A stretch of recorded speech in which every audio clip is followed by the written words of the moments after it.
how can we help foster the public-private partnerships, bringing American capital and expertise and standards to Africa so that we can keep exploiting, so that we can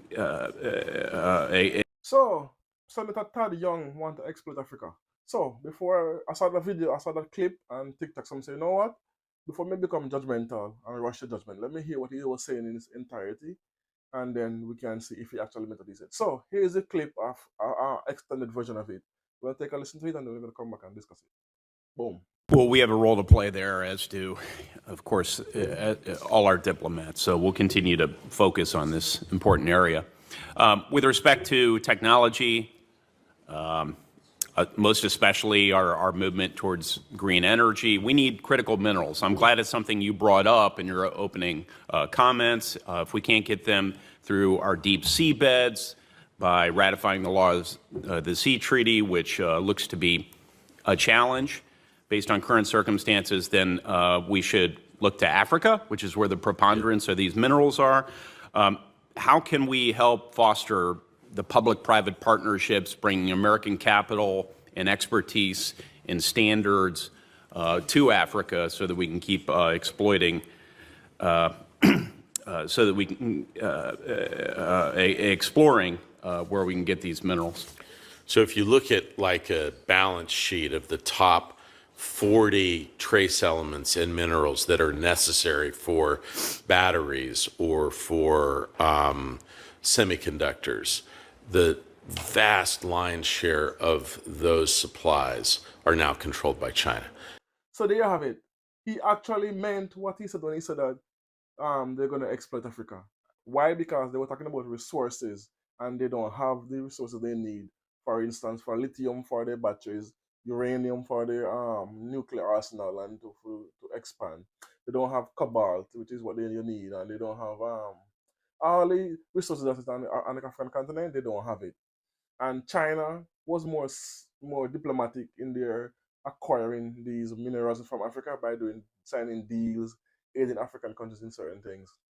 America went the bullying route by sanctioning African countries, putting bases in these countries, and using the base as a cover to steal African resources, to exploit African resources. Because when they put their resources in their military trucks and their military planes, no, the country they are in cannot search or look into it. So because of that, and the UN also involved in this, they use UN vehicles and UN drones to smuggle out gold, diamond, resources, things that they exploit Africa from because they don't have it.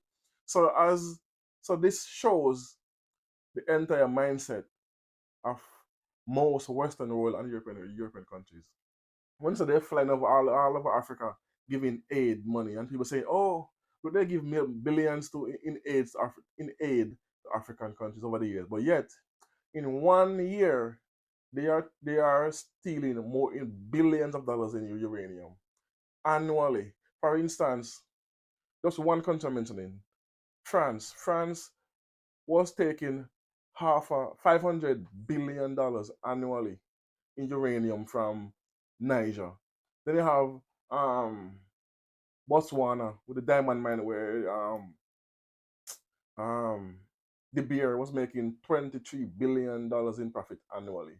And it goes on and on and on with it. They've been stealing gold, and they've been stealing lithium and all these things. So explant, and they're using backdoor channels as well to smuggle these things out of Africa through backdoor channels to the American countries and the Western countries. This is known fact. I'm not saying anything that's new.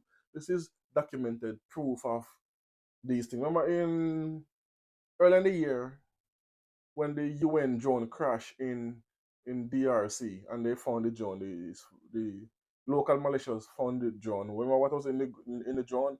Parachutes, gold, and weapons. That was what was in the drone because it was smuggling out of the country. And if you see, the UN vehicles are diplomatic, so you can touch them whenever they're in a country. And according to President Museveni of Uganda, he said that he was saying the deals when they put a base on any African country cannot question, cannot detain, no matter what the soldiers does while they're there, you cannot touch them. You have to leave it to the American, to the host country. The whoever is having a base have to deal with their own. You cannot stop their vehicles. You cannot search their vehicles. You cannot go on their bases. So this is what they use as a cover up at all times to what he said. Now, because more and more younger African leaders are now coming to power and now saying, no, no, all of that are gonna have to stop.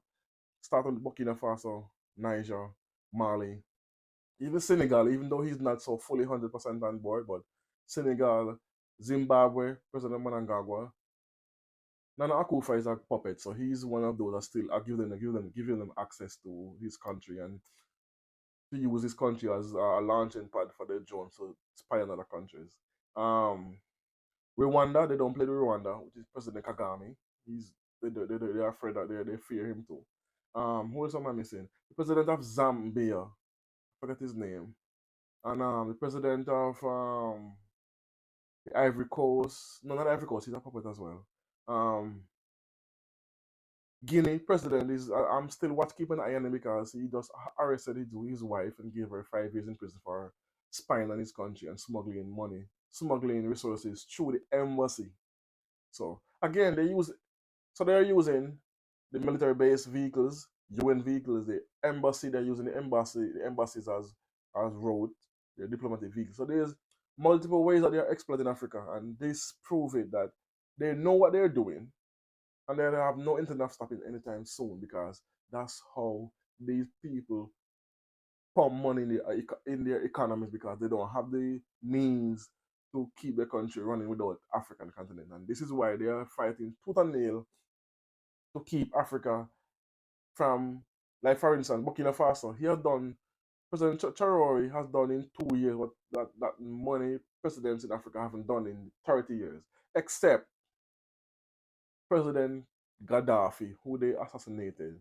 President Gaddafi had Libya on a level where they surpassed the Western world by far because they had free electricity, free education, free healthcare. Whenever time someone get married, they get $5,000 and they get a home. They were getting 2% from every sale of oil. They have everything. They were living the life, and what they did, the Americans and France, President Sarkozy, because he had the amount of gold he had in reserve in Libya surpassed all the Western countries put together. So what they devised a plan to spread disinformation about Gaddafi. He's a dictator. He's a murderer. He's a he's a what they call it again?